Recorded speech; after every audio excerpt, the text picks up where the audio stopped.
नमस्कार सगळ्यांना. Easy bites Marathi या माझ्या यूट्यूब चॅनलवर मी तुमची होस्ट निमिषा तुमचं सगळ्यांचं स्वागत करते. आजची आपली रेसिपी आहे फ्रेश फ्रूट बाईट्स. ही रेसिपी बनवायला खूप सोपी, आरोग्यदायी आणि पोषणांनी भरलेली आहे. लहान मुलांपासून मोठ्यांपर्यंत सगळ्यांना आवडणारी चवदार, हेल्दी आणि परफेक्ट स्नॅक आहे. चला तर मग बघूया ह्याला कसं करतात. त्यासाठी आपल्याला लागणार आहेत स्ट्रॉबेरीज, एक ॲपल, वेलची केळं, इलायची पूड, 2 चमचे मध आणि जायफळ, ज्याला आपण नटमेग पण म्हणतो. तर या स्ट्रॉबेरीजना मी पाण्यात 3 चमचे खायचं विनेगर घालून 20 ते 25 मिनटं भिजवून ठेवलं होतं. कारण असं की स्ट्रॉबेरीज या बाहेर असतात दुकानांवर, त्याच्यावर जंतू, धूळ किंवा पेस्टिसाइड्स मारलेले असतात. ते आपल्या पोटात जाऊ नये म्हणून आपण त्यांना भिजवून ठेवू शकतो. त्यामुळे आपल्या स्ट्रॉबेरीज फ्रेश राहतील आणि खाण्यासाठी छान. आता पुढची स्टेप म्हणजे त्या स्ट्रॉबेरीजचे मी बारीक काप करून घेतलेले आहेत आणि तसेच ॲपलचे सुद्धा आणि केळ्याचे मी गोल काप केलेले आहेत. तुम्हाला हवे तसे तुम्ही ह्या तिघांचेही काप करू शकतात, गोल, त्रिकोणी, जसे तुम्हाला छान वाटतील. आता आपण पॅनला गरम करूया आणि त्यात 2 चमचे साजूक तूप टाकूया आणि हळूहळू आपण बारीक काप केलेलं ॲपल, केळं आणि स्ट्रॉबेरी हे तिन्ही त्याच्यात टाकून घेऊया. आता लो फ्लेमवर आपण त्याला छानपणे मिक्स करूया.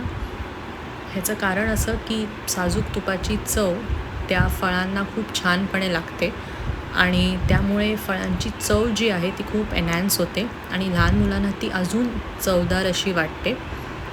त्यानंतर आपण ह्याला एका बाउलमध्ये काढून घेणार आहोत आणि आपण हा बाउल आता थोडा वेळ साईडला ठेवून थंड झाल्यावर ह्याला फ्रीजमध्ये ठेवणार आहोत. सो 20 ते 25 मिनटं आपण या बाउलला फ्रीजमध्ये ठेवणार आहोत सो दॅट ते फ्रूट्स थोडे थंड होतील. आता आपण या बाउलला फ्रीजमधनं काढलेलं आहे. ह्याचं रिझन खूप सोपं होतं. फ्रूट्सना एक क्रंची फ्लेवर येईल. त्यात आपण 2 चमचे आता मध टाकणार आहोत.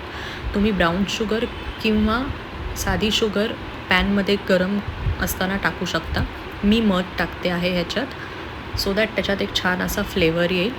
त्याचबरोबरीने मी आता त्याला छानपणे मिक्स करते आहे सो दॅट ते मध सगळ्या फ्रूट्सना व्यवस्थितपणे लागेल. सो आपल्याला एक थोडासा आंबटसर, गोडसर असा फ्लेवर येईल ह्या तिघा फळांचा. आता मी त्याच्यात टाकणार आहे वेलची पूड, जी आपण आधी बघितलेली. सो त्याच्यात चिमटीभरून मी थोडीशी वेलची पूड टाकते. त्याचबरोबरीने जे आपलं जायफळ होतं त्या जायफळाला मी किसलेलं आहे आणि त्या जायफळाची पूड मी आता माझ्या या फ्रूट्समध्ये टाकते आहे.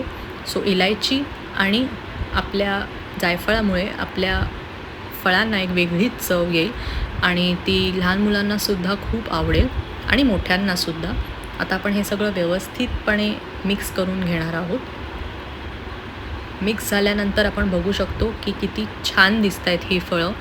आपल्याकडे वेगवेगळे रंग आहेत आणि छानपणे आपला फ्लेवर जो आहे मधाचा, फळांचा, तुपाचा आणि जायफळ आणि वेलचीचा छानपणे त्यात उतरलेला आहे. चला तर मग बघूया आपल्या या हेल्दी डिशचे बेनिफिट्स काय आहेत. तर ॲपल आणि स्ट्रॉबेरी हे व्हायटमिन सीनी भरपूर आहेत. त्याचबरोबरीने त्यात अँटीऑक्सिडंट्ससुद्धा आहेत. स्ट्रॉबेरी हे आपल्याला मॅग्नेशियम, फोलेट आणि पोटॅशियम भरभरून देतं. बनाना जे आहे आपलं केळं ज्याला आपण म्हणतो, हे आपलं पोटॅशियमने भरपूर आहे. त्यात नॅचरल शुगर असल्यामुळे ते आपल्याला एनर्जीसुद्धा पटकन देतं आणि त्यात आपल्याकडे सर्वोत्तम घटक आहे तो म्हणजे व्हायटमिन B6. तुम्हीसुद्धा ही रेसिपी करून पहा आणि मला सांगा कशी झाली आहे आणि व्हिडिओ आवडल्यास लाईक, शेअर आणि सबस्क्राईब करा. चला तर मग भेटूया पुढच्या व्हिडिओमध्ये.